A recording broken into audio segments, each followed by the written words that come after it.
เป็นเคยเสนอกายผ่านยามได้ซื้อปิ้งไก่ซอยน้องลายโตหัวใจ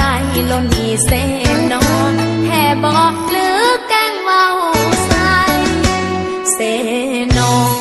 ดินแดนนาโนลดผ่านก็เลยกลายเป็นตำนานเก่าขานปิ้งไก่แซ่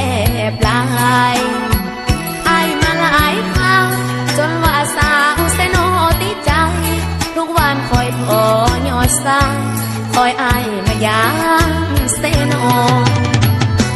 เฝ้ารอวันไอมาหาน้องครั้งใหม่ทุกวันน้องขายปิ้งไก่คอยไออยู่ที่เสนอคิดหอดไอหลายตั้งแต่บ้านให้เบอร์โทรนิสัยของสาวเสนอ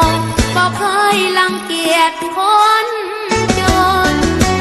บางวันที่น้องนั้นทวงขายปิ้งไก่ใจลอยกี่เทิงนางจนปิ้งไก่หล่นลงถนนถ้าหากน้องแม่มาขอนั้นแม่ย้ายท่าดนสิให้ไอ้ดำหน้าโนนได้เข้าเลยล้างปันให้ยากิน